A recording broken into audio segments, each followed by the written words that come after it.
Yeah. I got a capo hidden back there someplace. Yeah, thanks. Well, hi, I'm here to, I guess this is all original stuff we're supposed to do, right? Yeah. Well, what the heck. I came figuring this is going to be all original, so that's what I'm going to do. I'll do one or two songs. That's great. Is that mine? Yeah, thanks. You're a buddy. You're a pal. Thanks. I learned to sing from my mother, which is how you're supposed to get into folk music. Folk music means music you learn from the folks you work with, the folks you grew up with, as opposed to the way most of us learn our material, which is off of records and out of books. So I like to give special attention to every performance to the handful of songs I learned at home. I was my mother's firstborn, and she was an only child, so when I came along, Mom didn't know a whole lot about raising kids. I was sort of like the first waffle. But somewhere along the line, Mom had gotten the idea that moms are supposed to sing to their kids. And so among my happiest recollections and earliest recollections, I was sitting in my crib, hearing my mother sing, "My girl's a corker, she's a New Yorker. Be kind to your web-footed friends, pistol packing mama." And this little darling of a song. Go on home, your mother is calling, your father just fell in the garbage can. Go on home, your mother is calling, they're gonna collect your old man. Go on home, your mother is calling, your father just fell in the washing machine. Go on home, your mother is calling, the old bat can't get the clothes clean. And I use the first verse as a chorus if you want to sing along. Heavy New York accent, though. Go on home, your mother is calling, your father just fell in the garbage can. Go on home, your mother is calling, they're gonna collect your old man. Thank you. It's the whole song. People often don't realize that song's over when it ends, but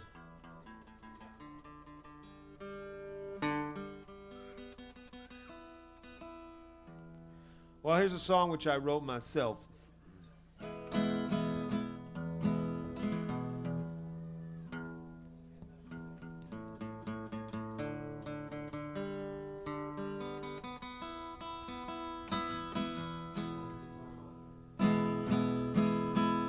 A little more guitar. Good. All right. Original material, stuff I wrote for myself from my heart. This is a song for anybody who plays the lottery. I play the Tri-State Megabucks. I win at the Tri-State Megabucks. I don't win big. I have my own little private victory. I have a regular number, and I usually don't play it. So when it doesn't come up, I figure I won the dollar I didn't bet. But sometimes when the prize is really high, when the prize is about, $2 million or something, I start buying the Megabucks tickets. And I have, as a matter of fact, I realized this last April when I was doing my taxes that deep down inside, winning the lottery is an essential part of my long-range financial plan. And I have no retirement plans other than winning the lottery. And sometimes you try to improve your chances of winning the lottery by doing stuff like buying 10 tickets.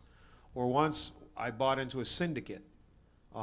10 of us each kicked in $10, so there was $100. We bought 100 tickets with a pledge that we would share the prize. And figure you're multiplying it, but the thing is, if you multiply a number that's so small it can only be rounded out to 0, when you multiply it by 100, it still can only be rounded out to 0.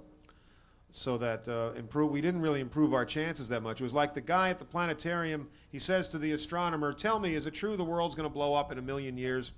And the astronomer says, "Actually, it's more like 100 million years." And the guy goes, "Phew, that's a relief." So this is a song about the lottery.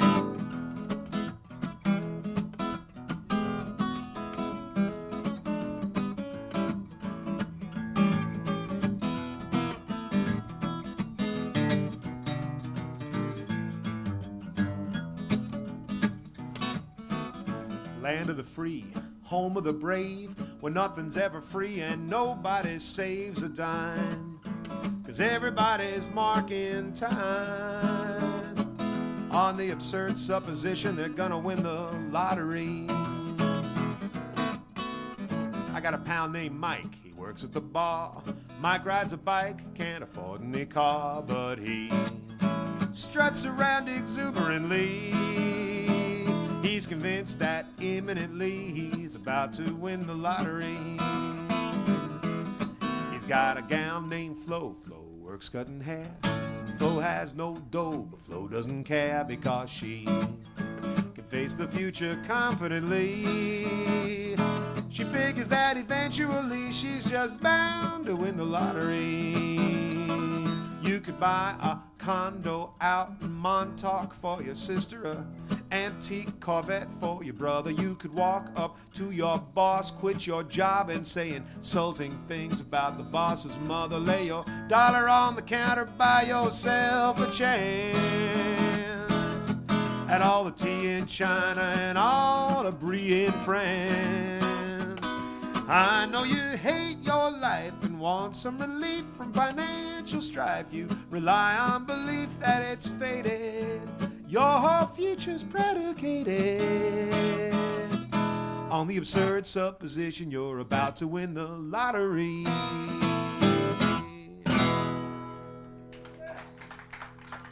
Thanks, kids.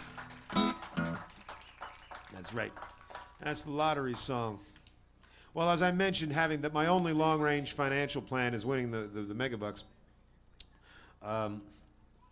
I was sitting around the other day complaining about my financial situation. I was complaining to my girlfriend. And when I was done complaining about my financial situation, I started complaining that I didn't get enough respect from people. And then I complained that my kids didn't appreciate me enough. That was my list of complaints: money, respect, and kids. At the time, my girlfriend was reading a magazine article about death squads in El Salvador. And she said, let me see, what you're complaining about is that you don't get enough money, you don't get enough respect, and your kids aren't nice enough to you. I said, right. And she said, Dick, you're not in a police station somewhere in Central America being tortured, so stop complaining. And I quickly added to my list of complaints, unsympathetic girlfriend. But then after reflecting on it for a while, I figured she was right. She was right. Dear Abby says you can measure a person by the size of their problems. And it's little people who get upset about little things. And there are big problems. Anyway, I wrote this, so this is sort of contrast big problems with little problems.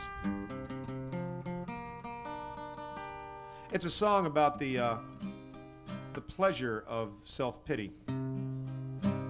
And there's a part for you if you want to sing along. It's not actually singing. It's sort of like singing. After the third line in every verse, you just go, "Aww." Okay. And you can do variations of that. You can improvise. You can go like, "Aww, aww." The song is called "Poor You." Father's out on another bender. Your daughter is an Olympic spender. You didn't get promoted just because of your gender. Aw, poor you. Poor you. You barely touch the brakes and the damn car swerves. The neighbor's kids get on your nerves. You get neither the pay or respect you deserve. Aw, poor you. Poor you.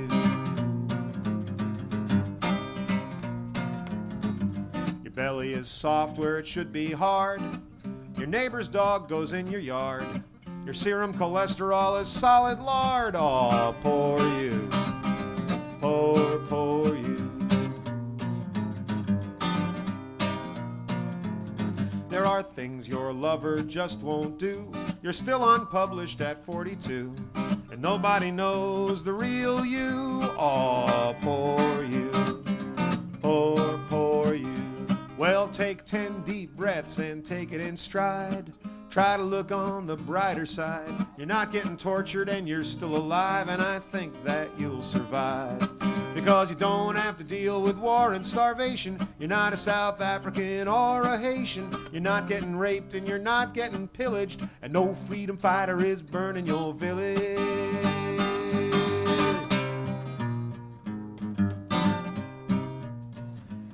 You You've got a totally obsolete record collection. Your candidates have lost the last 10 elections. You just got another yeast infection. Aw, poor you. Poor you.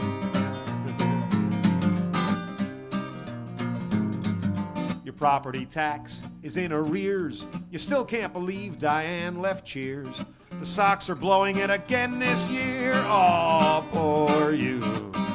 Poor you. You got real estate you just can't sell. Your mutual fund went straight to hell. Your rich great uncle is alive and well. Oh, poor you. Poor you. And God knows you deserve a better fate. Your talent and intellect are going to waste in this world of stupidity and lousy taste. Oh, poor you. Poor you. Well, take 10 deep breaths and take it in stride. Try to look on the brighter side. You're not getting tortured and you're still alive, and I think that you'll survive. I think that you will survive. Weep, weep, weep, weep, didn't, didn't, didn't, didn't, didn't, didn't, didn't.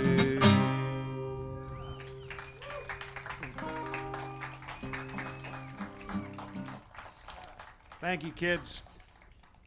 That's called Poor You. I'm going to do a song for anyone here who has ever gotten dumped.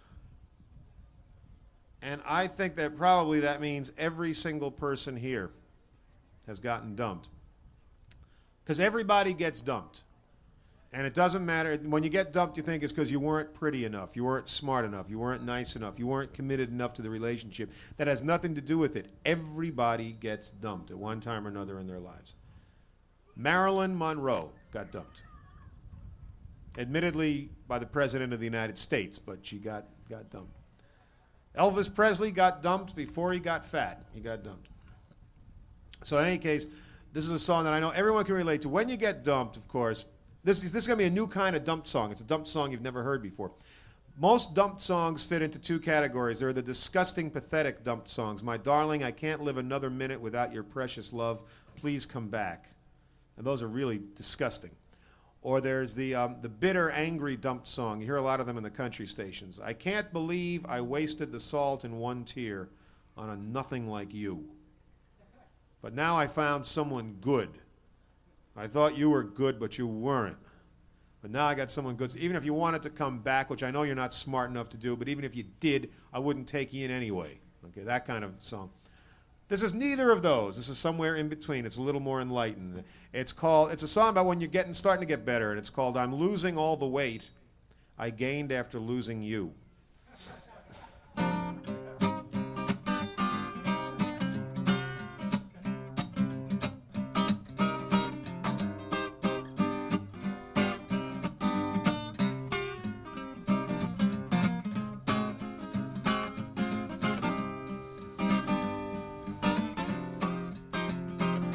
I'm losing all the weight I gained after losing you. I'm losing all the weight I gained after losing you. I derive precious little consolation from all of that compulsive mastication. I'm losing all the weight I gained after losing you. It means chewing. I'm gonna give up the drinking I took up when you took off. I'm gonna give up the drinking I took up when you took off. You treated me like some kind of loser, but it ain't gonna make me into no boozer. Gonna give up the drinking I took up when you took off. And I kicked the cigarettes like you kicked me out of your life. I kicked the cigarettes like you kicked me out of your life. A broken heart ain't much fun, but I don't take my heart out on the lungs. I kick the cigarettes like you kick me out of your life.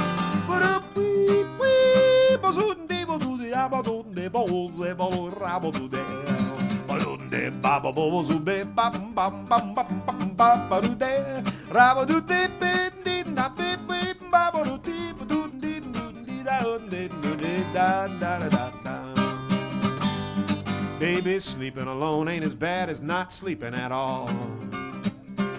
I'd rather sleep alone than just lie there not sleeping at all. I'm still licking wounds from taking the fall, but honey, I've had done with climbing the walls. Sleeping alone ain't as bad as not sleeping at all. And they say the best revenge is living well. They say the best revenge is living well, living well. So I'll shake this obsession of love and hate. I'll get back down on my fighting weight. They say the best revenge is in living well. That's why I'm losing all the weight I gained after losing you. I'm losing all the weight I gained after losing you. 'Cause stuffing my belly with Ben and Jerry's don't make my situation one bit less hairy. I'm losing all the weight I gained after losing. I lose the blues I got from losing yous instead of stuffing myself with lemon couscous. I'm losing all the weight I gained after losing. A gallon a day of Haagen-Dazs was no substitute for your sweet love. And I'm losing all the weight I gained after losing. A gallon a day of baba ganoush is no substitute for the weight that you smooch. I'm losing all the weight I gained after losing you. Thanks. Thanks, kids. I'm losing all the weight I gained after losing you. Well, of course, one of the rough things that happens when you get dumped is that when you get dumped, your friends start trying to fix you up. And I got dumped several years ago, and all my friends, specifically my male friends' wives, the wives of all the guys I hang around with, decided to start fixing me up. I started getting a lot of dinner invitations. And I would show up, and there would be, say, 5 married couples and me and 1 single woman. And so it was obvious what the agenda was for the evening. And when you get dumped and your friends start fixing you up, that's when you realize how little your friends actually know you. I would think, why on earth did they think this woman and I would like each other? So I figured to save everybody a lot of trouble and embarrassment, I wrote down a list of requirements for my next girlfriend. If someone wanted to be my next woman, this is the requirements. And then after a while, they got scaled down from requirements to simply talking points, negotiating positions. They were negotiable. Yeah. And that's the name of the song. It's called Talking Points in the Girlfriend Search.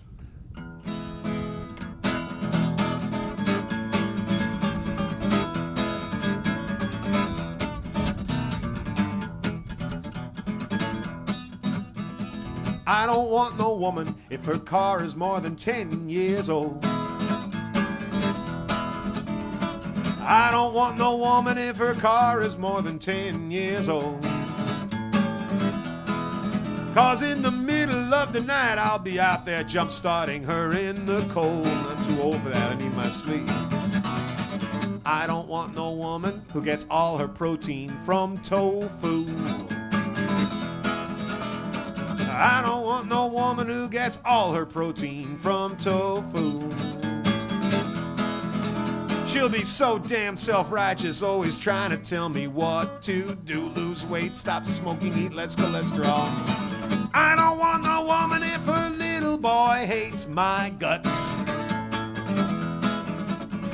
I don't want no woman if her little boy hates my guts. I'll try to bribe him with a new baseball bat. He'll smack me with it in my guts. That's not quite the words, but you get the idea. I don't want no woman if her 3 ex-husbands treated her bad. I don't want no woman if her 3 ex-husbands treated her bad. 'Cause I don't want to take the blame for the dirty, rotten time she's had. I had nothing to do with it. I was busy at the time making other women miserable.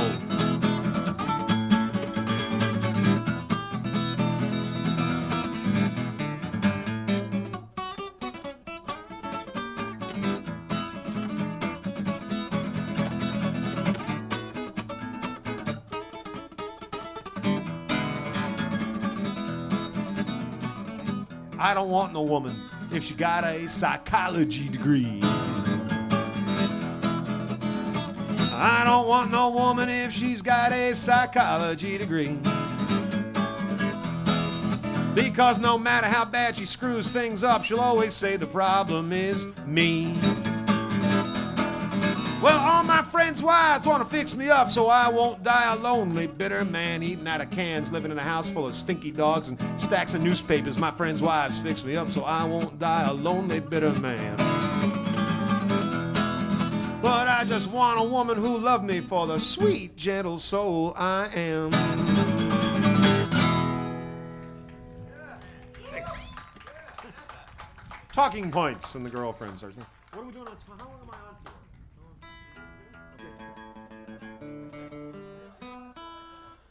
Thanks a lot. It's called Talking Points and the Girlfriend Search. The only thing that was not a talking point there, the only non-negotiable one was the psychology degree part.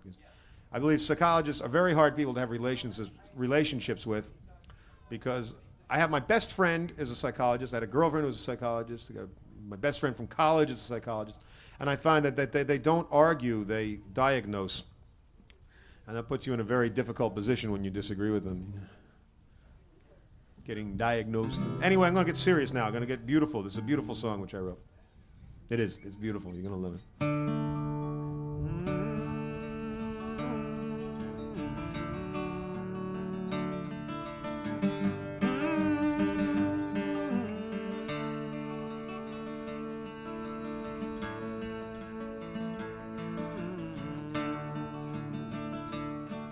There are things that you can't see if you're looking, or hear if you're listening for a voice. To carry on we need no better reason than that there is no better choice. We live in the mountains with our children. Here and there you'll see us scattered round. We get together sometimes for some music, eat each other's food and lay our ideas down. We've grown a little old to live on dreaming, so we laugh about the crazier dreams we tried.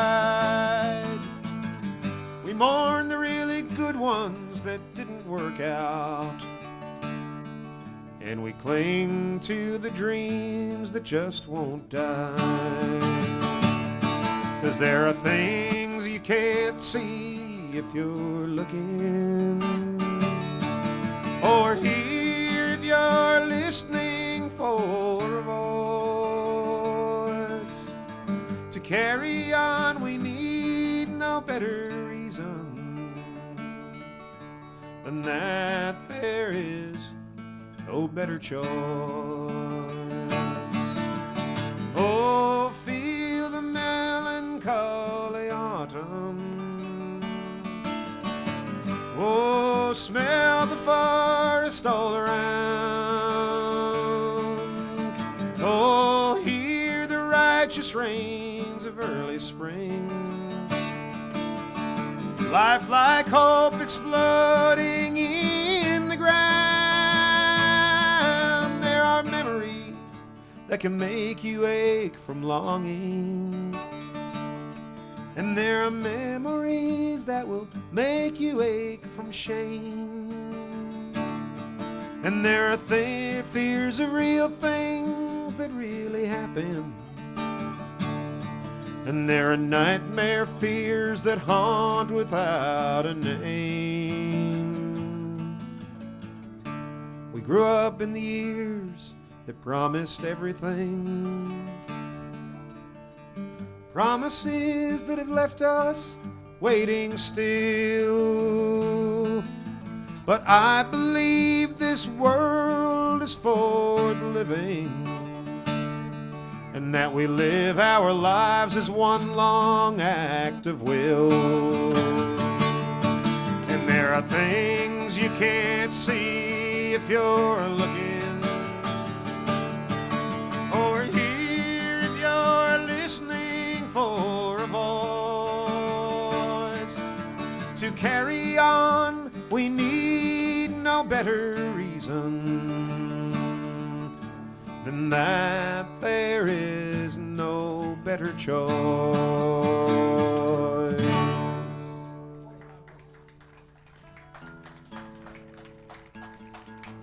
Thanks.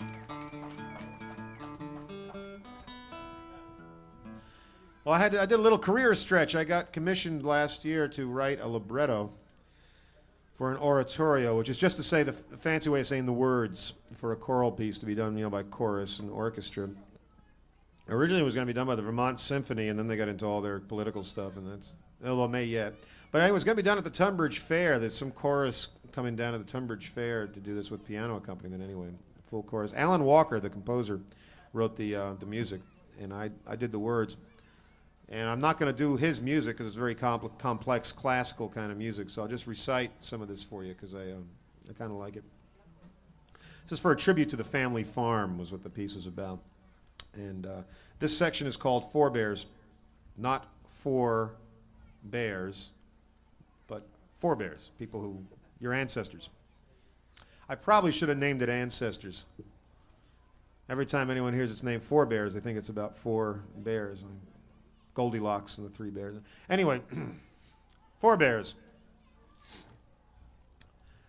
This land is of my forebears, who conformed its wildness to their own designs, who cut it, burned it, and cleared it, each his 40 acres in his time, whose cows wore terraced paths along its pastures, and whose sheep stubbled its meadows, who plowed measured furrows across its random swales, who raised up barns and houses defined by function and by the beauty of order, who described its boundaries in Yankee rows of stone, who baptized it with their sweat and their blood, and who joined it with their bones.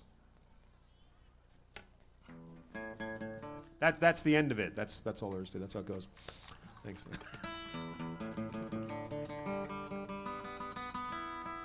I love doing recitations, and I've noticed people often don't quite respond as much as to music. So I decided a while ago what I would do is start setting some of my favorite poems to music. I found, for example, that Robert Frost's "Stopping by Woods on a Snowy Evening" can be sung to the tune of Hernando's Hideaway. And everything Robert Service ever wrote can be done to the tune of Ghost Riders in the Sky. A good deal of Emily Dickinson's poetry can be sung to the tune of The Yellow Rose of Texas. And anyway, I'm going to spare you that. What I will do for you right now is Robert Frost, "Stopping by Woods on a Snowy Evening," sung to the tune of Hernando's Hideaway. Whose woods are these? I think I know. His house is in the village, though he would not mind me stopping here to watch his woods fill up with snow. You can sing along if you want. My little horse must think it queer to stop